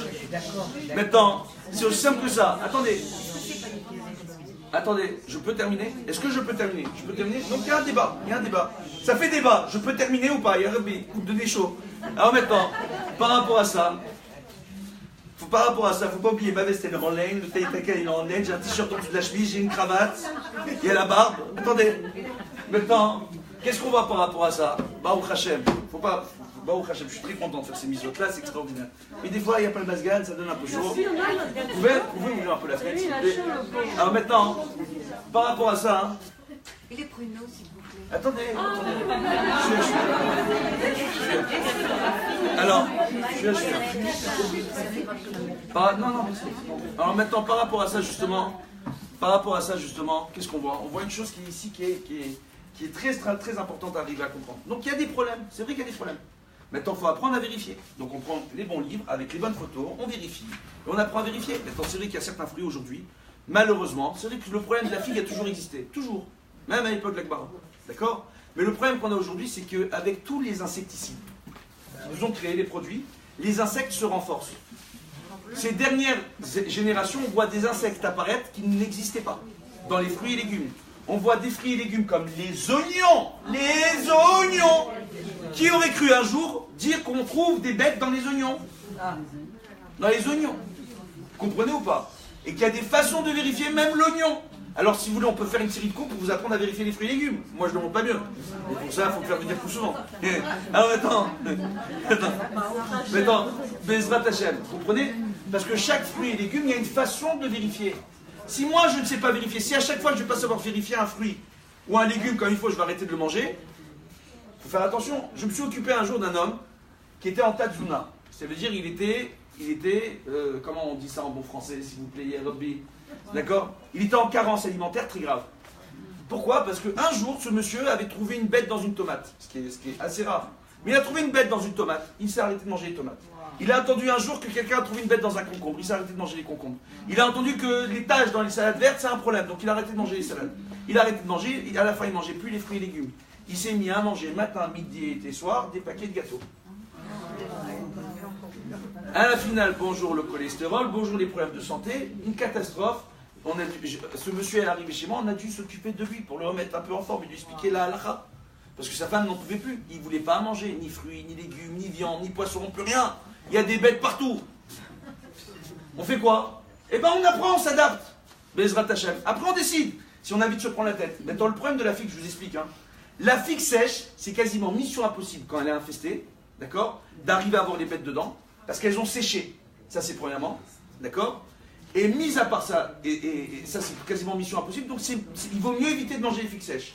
Les figues fraîches, la technique, c'est une vraie prise de tête, et je vous assure que votre figue elle n'a pas le même goût après. Donc c'est une des raisons pour lesquelles moi j'ai arrêté de manger les figues. C'est en réalité la figue, il faut la prendre, la couper en 4. Une fois qu'on la coupe en 4, on vient et on sort carrément toute la pulpe, d'accord? On laisse l'écorce, on inverse carrément, d'accord? Pour que tous les grains soient bien écartés. Et on laisse tremper dans l'eau. On laisse tremper dans l'eau pendant un quart d'heure, une demi-heure. Donc à la fin, et on voit les bébêtes qui tombent, on voit toutes les saletés qui tombent. Là, il s'en a, d'accord? Quand vous voyez ce qui tombe de là-bas, vous mettez ça dans un verre transparent, vous allez voir tout ce qui tombe. Mais à la fin, une fois que vous êtes débarrassé de tout ça, quand ça a trempé une demi-heure dans l'eau, il n'y a plus le goût. Voilà, alors, on fait quoi? Bon voilà, Bezrat Hashem. Donc c'est juste pour vous expliquer. À l'époque, juste je termine, à l'époque, on parle de ces problèmes-là. Au niveau de la halakha aussi, il y a des débats. Le problème qu'il y a, c'est qu'on n'avait pas autant d'insectes, autant de problèmes. En Israël, ils font attention, les filles, ils mettent dans des réchettes. C'est pour ça que parfois, dans les magasins avec le recherche du Rav Lando, qui est très marmire, ou même le Rav Shouch à la Tania, le Rav Shouch père, Zichrono Livracha, d'accord, qui était là à mon mariage, Baruch Hashem. J'ai eu le mérite qu'il soit là à mon mariage, il est venu dans la salle, il a joué le rôle du Mashgar Kashrut pour être sûr que les gens mangent kasher comme il faut. D'accord? Zichrono Livracha, c'est un tzaddik extraordinaire le Rav Shouch. Zichrono Livracha. Il a interdit les fraises. Pas parce qu'on ne peut pas manger les fraises, on pourrait les manger. Parce que à grande échelle, un restaurant ou une pâtisserie, ils ne vont pas avoir le temps de vérifier la fraise comme il faut. Si sur chaque fraise, je dois passer 8 minutes. Après, à la fin, il n'y a pas de goût non plus. Bon, voilà, vous avez compris? Donc voilà, donc il faut faire attention. Aujourd'hui, il y a une nouvelle réalité, il faut arriver à s'adapter. Donc, pour autant, ne pas critiquer, ceux qui viennent et qui disent qu'il vaut mieux ne pas manger la figue, ne pas critiquer parce qu'ils ont raison. Ils ont raison de le dire, d'accord? Mais de l'autre côté, quand on donne un enseignement, il faut le donner en entier. Pas qu'en partie, en laissant sous-entendre qu'il y a un véritable problème de cacheroute. Pourquoi? Parce que les gens pourraient venir penser que la Rabbanout, ou le Rav Lando, ou Edat Hacharidit, quand ils nous vendent des figues en magasin, ils nous vendent des choses qui sont problématiques. Alors qu'au niveau de la production et des choses en Israël, il y a des solutions. Mais, encore une fois, ils minimisent le nombre d'insectes dans les fruits. Grâce aux solutions, comment ils font grandir le fruit. Mais ça ne garantit pas qu'il n'y ait pas de bêtes dedans. Il faut vraiment vérifier. D'accord? Alors maintenant. Vraie question. Oui. Et la culture biologique, alors, c'est encore pire puisqu'on ne met pas Pardon? l'insecticide. Oui, c'est un problème. Les fruits bio, c'est un problème. Alors maintenant, tout est un problème aujourd'hui. Quand c'est pas bio, c'est cancérigène. Et quand c'est bio, c'est rempli de bébêtes. On fait quoi? Ya Rabbi, que ma chère y est. Voilà. Alors maintenant, voilà. Alors attendez, je peux.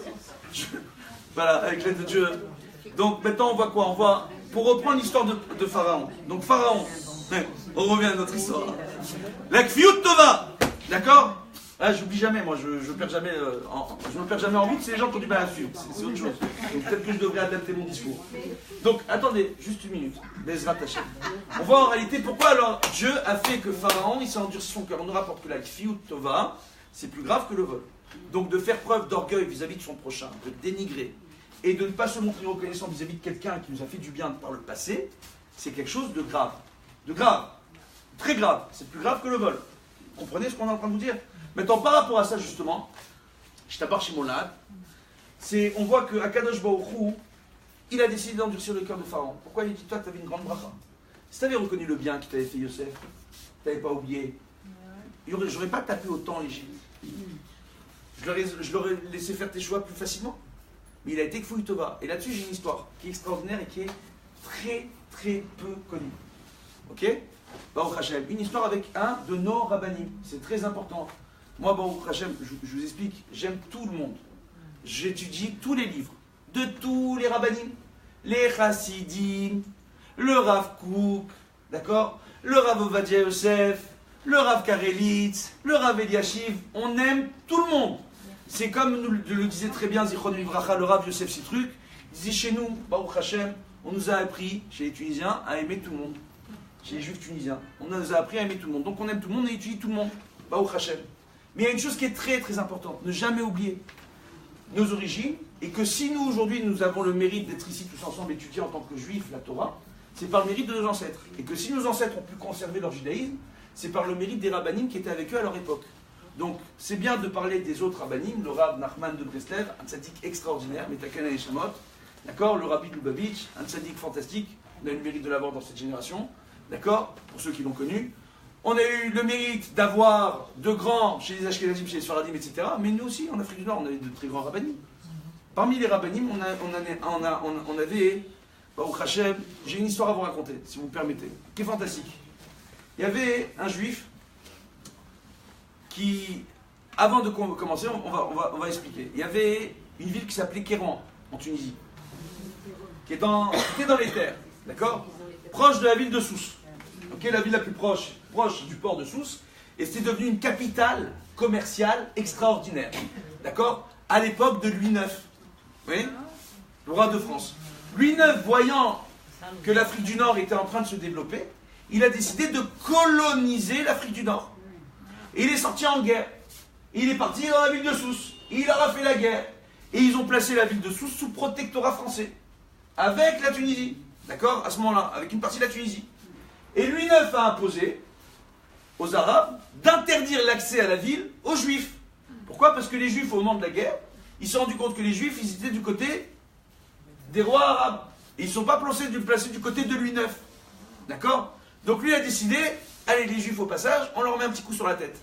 Baruch Hashem, c'est la France. Alors maintenant, les Français, si vous regardez, alors maintenant, par rapport à ça, qu'est-ce qu'on voit? Ouais, il faut bien connaître une histoire.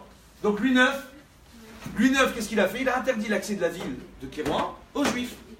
Donc à partir de ce moment-là, d'accord, tous les responsables de la ville, les gouverneurs qui étaient dans cette ville-là, avaient interdit l'accès aux Juifs, et tous les Juifs, ils n'ont pas touché au cimetière juif. On rappellera que, par exemple, à Kérouan, est enterré Rabbeinu Hananel, un des premiers commentateurs de la Gemara. C'est un Rishon, d'accord, et un des grands commentateurs de la Gemara, Rabbeinu Hananel. Il est enterré à Kérouan, c'est un Tunisien. Donc voilà. Ouais. Alors maintenant. Comme c'est un Tunisien. Non, je souris pas. Alors, moi je prends tout comme il faut. Rachid il est français, Tosfot ils sont français, Hananel il est tunisien. C'est très bien. Quand on est français et tunisien, on est au top. Comme le Rav Sitruk Zichron Livracha. Maintenant, qu'est-ce qu'on voit? Maintenant, par rapport à ça, ah ouais, c'est un Tunisien qui a changé la face du judaïsme en France. Ça, faut pas oublier. Alors maintenant, par rapport à ça, on plaisante, on rigole, c'est titille un peu. Vas-y, shalom. Maintenant, qu'est-ce qu'on voit? On voit par rapport à ça, justement, écoutez bien, qu'ils ont fermé l'accès à la ville de Kérouan. D'accord? Il y avait un homme qui était riche, qui habitait dans la ville de Kérouan. Il a dû partir à Tunis pour faire ses affaires. Et c'était un très grand bienfaiteur de la communauté, un homme très bon. Un jour, il voit un enfant orphelin dans les rues, en train de errer. Et il essaie de se renseigner pour savoir c'est quoi cet enfant qui est en train de faire les poubelles, qui est dans les rues, etc. Il s'agit d'un jeune enfant arabe dont les parents sont morts, il n'a pas de famille.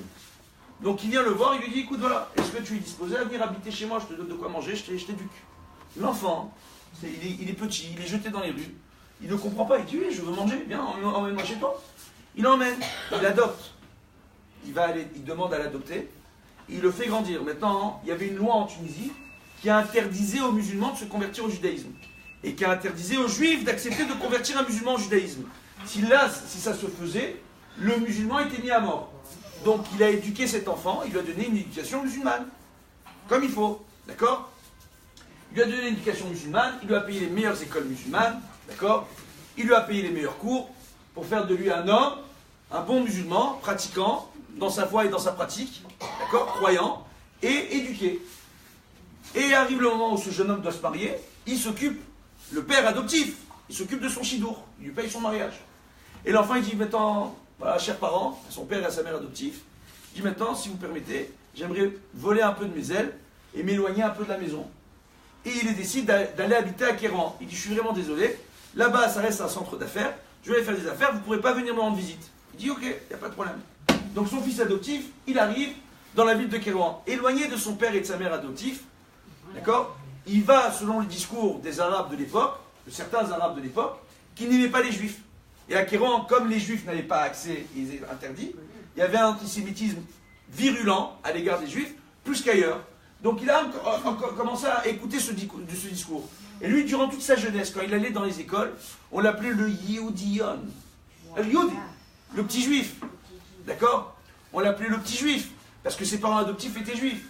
Durant toute sa jeunesse, il n'en a jamais fait état, il n'a jamais rien dit, tout va bien. Durant sa jeunesse, c'est jusqu'à quelle heure? Encore 5 bonnes minutes. Voilà, c'est le temps de terminer l'histoire. Donc, qu'est-ce qu'on voit? On l'appelait Yehudi quand il était jeune. Et il n'a jamais eu de problème par rapport à ça. Mais quand il a grandi, on lui dit, mais tu te rends compte ce qu'il t'a fait? Il aurait pu payer une famille musulmane pour t'éduquer. Pourquoi il t'a pris chez lui à la maison? C'était pour bien se faire voir aux yeux des musulmans, etc., etc. Il lui a rentré la haine de son beau-père et de sa belle-mère, la haine de son père adoptif et sa mère adoptive, excusez-moi, d'accord, dans le cœur. Et lui va se lancer dans les affaires et très rapidement il va devenir lui le gouverneur de la ville de Kérouan. Il devient le gouverneur. D'accord? Ce jeune garçon. Et quand il devient gouverneur, avec la haine qu'il avait dans son cœur, il a dit, je dois me venger de mon père adoptif. Écoutez bien l'histoire. L'histoire. Écoutez bien l'histoire. Écoutez bien. Donc il lui écrit une lettre, il dit, voilà, tu vas prendre les vêtements d'un musulman. Il faut savoir que juifs et musulmans s'habillaient de la même façon à l'époque, mais ils avaient, au niveau de la jambe, ils mettaient des pantalons longs en dessous de vêtements longs, d'accord, de grandes tuniques, et dans les pantalons, ils avaient des bandeaux d'une certaine couleur, d'accord, pour faire la différence entre juifs et musulmans. Et c'était une loi, d'accord, que les juifs devaient mettre le bandeau pour se différencier des musulmans, d'accord. Et qu'est-ce qu'on voit? Il va dire, tu vas te déguiser en musulman, et tu vas venir à Kérouan, et on va te faire entrer dans la ville, c'est moi le Seigneur, tu ne risques rien, et je vais t'emmener sur la tombe de Rabbeinu Hananel, et de tous les grands tzadikim enterrés à Kérouan, pour que tu puisses prier. Le père d'un côté, il avait peur d'y aller, parce qu'il savait qu'un juif qui rentrait à Kérouan devait être mis à mort. Mais de l'autre côté, il se dit, c'est quand même mon fils. Il m'invite, c'est le gouverneur, il sait ce qu'il fait. Donc il est parti, il a voyagé, il est parti voir son fils. Quand il le voit, il dit, viens, je t'emmène tout de suite au cimetière juif. Et le cimetière juif, pour empêcher les gens de rentrer dedans, pour ne pas venir abîmer les tombeaux des tzadikim, d'accord, ils avaient construit de grandes murailles avec des grandes portes fermées, à double tour. D'accord? Et là-bas, le gouverneur emmène son père adoptif, il lui fait ouvrir les portes, et dès qu'il rentre dans le cimetière, il referme les portes. Il dit, maintenant sache, commence à prier tes tzadikim, parce que cet endroit-là sera l'endroit de ta mort. Le tombeau de ces tzadikim sera ton tombeau. Pour tout le mal que tu m'as fait, pourquoi tu m'as adopté, pourquoi tu n'as pas payé une famille pour m'éduquer, pour être élevé comme un bon musulman. Il dit, mais j'ai tout fait pour toi, qu'est-ce qui te prend? Il Il dit, ce sera l'endroit de ta mort. Toute ma vie, on me fera le reproche d'avoir été éduqué par des juifs. Écoutez bien. Donc il n'y a pas plus ingrat que ce fils adoptif. On est d'accord? L'homme en question commence à prier. Il prie les tzadikim enterrés sur place, en particulier Rabbeinu Hananel. Il dit, je suis venu, j'ai risqué ma vie pour venir prier sur les tombeaux de tzadikim à Kadosh Baruch Hu. Par le mérite de tzadikim, viens, sauve-moi. Et à ce moment-là, il y a un vent qui commence à se lever. Une tornade qui descend dans le cimetière. D'accord? Et qui s'avance vers lui. Il se fait emporter dans la tornade, il se retrouve tout de suite au sommet de la tornade. Debout en de la tornade. Et la tornade le fait voyager jusqu'à Tunis devant la maison, où on le voit arriver, chevauchant une tornade. Tous les gens, tous les passants dans la rue voient une chose pareille, la tornade devant la maison, elle se rapetisse jusqu'à que l'homme puisse toucher le sol avec ses pieds. Tout de suite, ils vont voir le grand rabbin de la ville, Rabbi Yehoshua Bessis, à l'époque. Et Rabbi Yehoshua Bessis, qu'on appelle Yehoshua Bessis Bassis à Yeshua, c'est lui qui a posé la base de la Yeshua dans ce monde. Tous les Mekoubalim et tous les grands de la génération de l'époque le disent. Rabbi Yehoshua Bessis, Ashkenaz comme séfarade de l'époque. Il y a beaucoup de commentaires sur ce rabbin. Maintenant, qu'est-ce qu'on voit? Rabbi Yehoshua Bessis, il vient, il demande tout de suite à rencontrer ce juif. Il lui dit, raconte-moi, c'est quoi cette histoire? T'arrives en tornade chez toi à la maison maintenant. C'est quoi ce nouveau véhicule? Explique-moi. Il lui raconte toute son histoire. Il dit, attends, tout de suite, on va aller voir ensemble le roi de Tunisie. Il est à Tunis, dans son palais. Comme c'était le grand rabbin de Tunisie, Rabbi Yehoshua Bessis, il était proche du roi. Il est parti voir le roi, et il raconte l'histoire au roi. Il dit, mais comment, c'est ton fils adoptif, et c'est comme ça qu'il se comporte à ton égard? Il dit, oui. Il dit, très bien. Envoyez des gardes, faites appeler cet homme. Le seigneur, le gouverneur de la ville de Kérouan. Il a appelé au palais royal. Tout de suite, lorsque les gardes se présentent devant le gouverneur, il est content. Il dit, ah, enfin, je suis appelé devant le roi. Je vais prendre de l'importance au niveau du conseil royal. Et là, on lui annonce que non. Qu'on a ordonné à ce qu'il soit attaché, enchaîné à la queue du cheval. Il doit marcher derrière les chevaux des gardes royaux qui doivent l'emmener au palais. Il doit se présenter là-bas à pied. Et que s'il refuse d'avancer, il sera traîné au palais. Il ne comprend pas, mais il se présente au palais royal. Et qu'est-ce qui se passe là, par rapport à cela, justement? Au moment où il arrive au palais royal, il lui dit, dis-moi, toi, tu peux me raconter si ces derniers jours, tu n'aurais pas fait une action peu recommandable? Il dit, je ne vois pas de quoi tu parles. Il dit, où est ton père adoptif? Il dit, ah, je ne sais pas. Il dit, non, parce qu'il a disparu, tu ne sais pas où il est? Il dit, non, moi je ne sais pas où il est. Un peu comme Caïn avec Abel. D'accord? Quand il a dit, est-ce que je suis gardien de mon frère? Il dit, ah bon? Il dit, attends une minute. Il fait rentrer son père adoptif. Il dit, mais comment il est vivant? Il dit, comment il est vivant? Tu voulais tuer ton père adoptif? Et là, à ce moment-là, le fils adoptif comprend la honte qu'il a, le roi de Tunisie, le leader des croyants de Tunisie. Et il vient et lui dit, c'est honteux ce que tu as fait. Comment tu fais une chose pareille? C'est quoi cette ingratitude? Et là, l'homme sur place, il meurt de honte. Tombe raide, mort sur le sol. Alors c'est vrai qu'il y a beaucoup de choses à dire sur cette histoire. Mais on voit en réalité, de cette histoire-là, la kfiyut tova. De se montrer ingrat, jusqu'où ça peut mener un homme.